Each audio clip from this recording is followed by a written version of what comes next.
नमस्कार. मी आज तुम्हाला आरीवर्क करताना जरीची चेन स्टिच कशी बनवायची ते शिकवणार आहे. आता सर्वात आधी आपल्याला इथे जरी थ्रेड लागणार आहे. यानंतर ही नीडल घेतली आहे, मी 14 नंबरची नीडल घेतली आहे.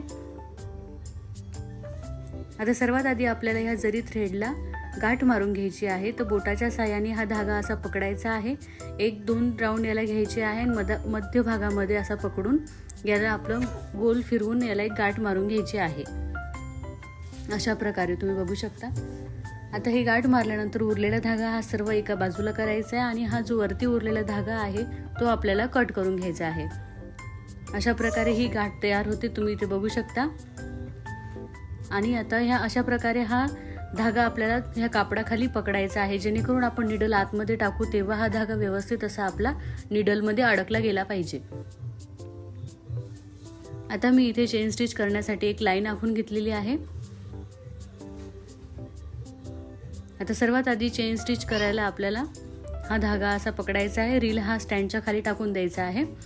वरतून निडल टाकायची. निडल टाकताना हे लक्षात ठेवायचं, या निडलवर जो टुलिप नाव जे आहे ते समोर पाहिजे आणि निडल जेव्हा आपण वरती काढतो तेव्हा ते टुलिप नाव आपल्याकडे आलं पाहिजे. अशा प्रकारे ही निडल आपल्याला फिरवत फिरवत ही चेन स्टिच करायची आहे. निडल आतमध्ये टाकायची, खालून वरती दोरा आणायचा, वरतून त्याच दोऱ्यामधून आणखी पुढे लगेच निडल आतमध्ये टाकायची. अशा प्रकारे ही चेन स्टिच करत जायचं आहे. तुम्ही इथे बघू शकता, मी व्हिडिओमध्ये दाखवल्याप्रमाणे ही चेन स्टिच तुम्हाला करायची आहे.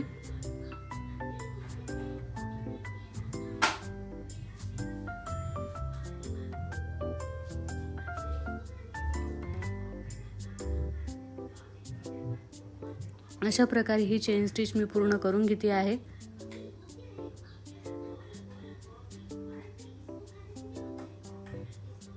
आणि सर्वात आधी खूप लोकांना प्रश्न पडतो, शेवटची आपल्याला जी नॉट बांधायची असते ती कशी करायची. तर अशा प्रकारे बघा,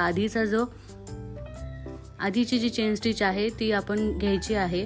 यानंतर ह्या चेन स्टिचमधून जो आधीचा धागा होता दुसऱ्या धाग्यातून तो वरती ओढून घ्यायचा आहे आणि उरलेला धागा सर्व खाली ओढत ओढत तो निडलमधून काढून टाकायचा आहे. अशा प्रकारे ती नॉट बनते, पण त्यावर सुद्धा मी एक नवीन व्हिडिओ लवकरच तयार करेल.